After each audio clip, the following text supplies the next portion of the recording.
Tyrone Bowman tonight. This is part two, entitled Expose Justice Clarence Thomas. In part one, I talked about Clarence Thomas's, according to, first of all, let me give the citation where the information is derived from, according to ProPublica, entitled Friends of the Court. Clarence Thomas, 38 vacations, the other billionaires who have treated the Supreme Court justice to luxury travel. So, as you can see, this is the actual article here. And this is part two. And when I last left off, I was talking about how Justice Thomas, according to this article, seemingly has a lot of very wonderful, wealthy, generous friends. And what appears to be from the kindness of their hearts, they have been doing extraordinary things for Justice Thomas. So let's continue. On Labor Day weekend 2019, Thomas boarded a private plane in Washington, D.C. for the first leg of a sojourn out west. The vacation had been months in the making, and thanks to Sokol, it was all taken care of. He hosted the Thomases virtually every summer for a decade. The first stop was the Great Plains. It was the home opener at the University of Nebraska, Lincoln, which Jenny Thomas had attended before transferring. The Thomases were joined there by other couples, including one of the justice's most vocal advocates, Mark Pauletta, who then worked for the federal government, and his wife. Sokol, a major university donor who graduated from the Omaha campus, arranged for the group to attend the football and volley games with all access passes.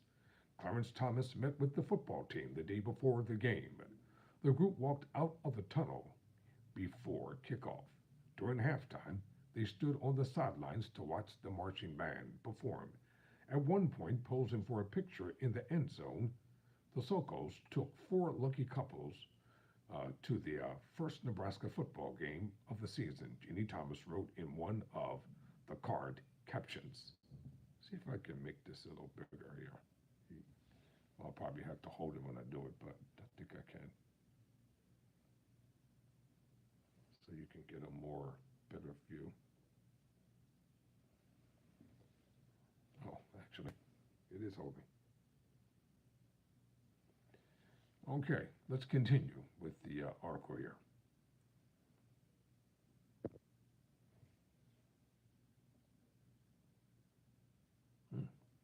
Article doesn't go back. Okay. Sokol runs a private equity firm and now also chairs a holding company that owns large international shipping and power utility corporations. He resigned from Berkshire Hathaway in 2011 amid an internal investigation by the company that found he had violated its insider trading policy. At the time, Sokol denied wrongdoing and said his resignation was unrelated to the episode. He was never indicted. That Saturday, the group watched both the football and volley games from luxury suites. The football skybox, which typically costs $40,000 annually, belonged to Tom Osborne, a former Republican congressman who was also the head for 25 years. Hosting the Thomases had ripple effects. A local priest requested a ticket for his 87-year-old mother, but the volleyball coach had to tell him none was available. All of our tickets have been taken for Clarence Thomas and his group, the coach wrote. The Thomases have been treated to at least 7 University of Nebraska Lincoln games, 5 arranged by Sokol in recent years. The Times first reported on Thomas appearances at some of them. Thomas has never reported any of these tickets on his yearly financial forms. Judiciary disclosure rules require that most gifts worth more than $415 be disclosed. It's so obvious, said Richard Painter, former chief White House ethics lawyer for President George W. Bush. It all has to be reported. ProPublica identified more than 60 federal judges who disclosed tickets to sporting events between 2003 and 2019. In 1999, Thomas disclosed private flight and accommodation for the Daytona 500, but hasn't reported any other sporting events before or since. In a statement, Osborne confirmed Thomas has watched a couple of football games in his suite, which the university had given to him. He said he is taxed for the use of the suite, but did not answer whether Thomas has ever reimbursed him. The University of Nebraska-Lincoln did not respond to request for comment.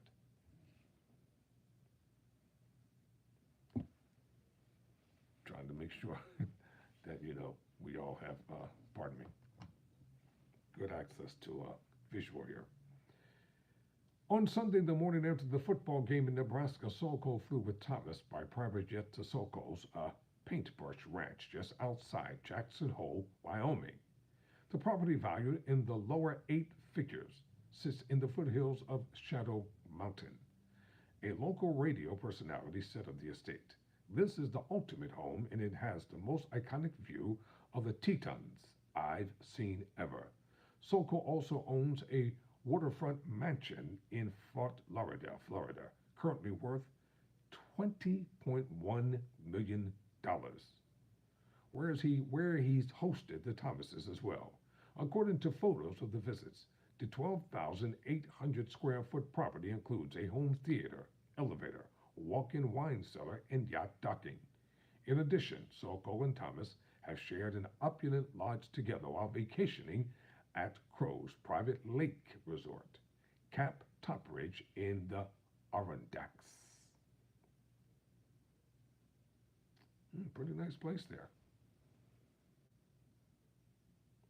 Wouldn't mind vacationing there myself, because it could never happen. But in Wyoming, the Thomases fished, rafted on the Snake River, and sat by a campfire overlooking the Teton Ranch with the other couples. At one point, the Paulettas serenaded the justice with a song they wrote about him.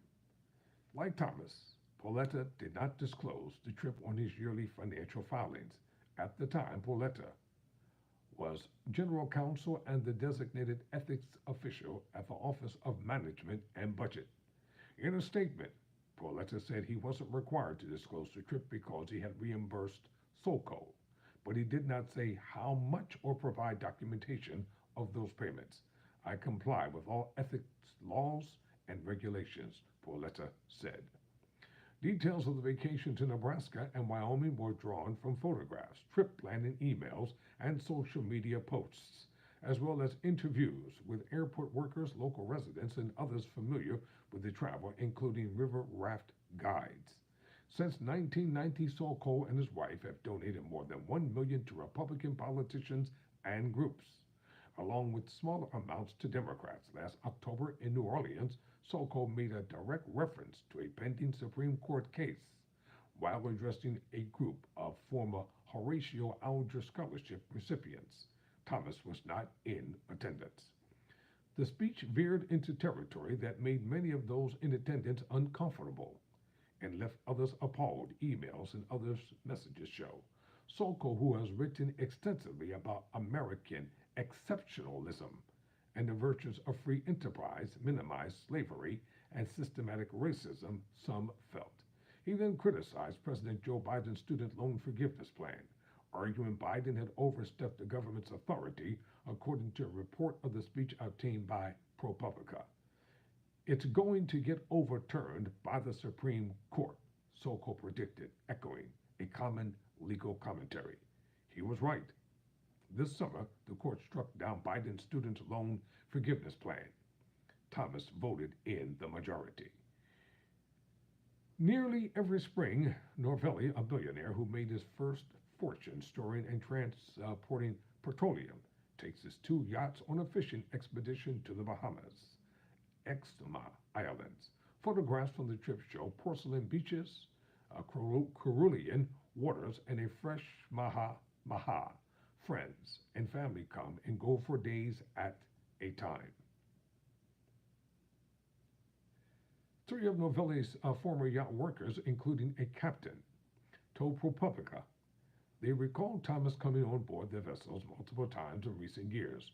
Novelli's local chauffeur in the Bahamas said his company once picked Thomas up from the billionaire's private jet and drove him to the marina. where one of the yachts, Lee Montrechet, frequently docks. Lee Montrechet, named after the premium French wine, is a 126-foot luxury vessel complete with a full bar, multiple dining areas, a baby grand piano accommodation for 10 guests, and a handful of smaller fishing boats and jet skis. Novelli charges about $60,000 a week to outsiders who want to charter it. Another past guest on Novelli's yacht is Alligator, Ron Burchian, one of the biggest land and roadway developers in Florida. Around 2018, Novelli and Thomas went to Burchian's private ranch on the edge of the Everglades, a sprawling, gate estate with centuries-old cypress trees and 1800s-style saloon on site. He described Novelli as a man who likes to share his success with others. He's very generous with all of his friends. Bergorian told ProPublica. Bergorian said his conversations with Thomas at the ranch were strictly about charity work and not business. You're talking about a great man, Bergorian said, who gives us time to make a difference for America. Since 1999, Novelli's family and companies have publicly disclosed at least $500,000 to conservative causes and Republican candidates in federal elections. Before then, he had given to both parties. Novelli, who recently stepped down from his CEO roles, ran his business affairs aggressively, ending up on the wrong side of the government in at least 2 cases. He spends much of his time between St. Louis and Boca Raton, Florida, where he has a 23,000 square foot palatial estate appraised at $22.2 million. In 2002, Novelli established residency and a holding company in the Virgin Islands. During a hearing with local officials, Novelli described the arrangement there as a quid pro quo, meaning the U.S. territory received a boost to the local economy in return for offering substantial tax breaks.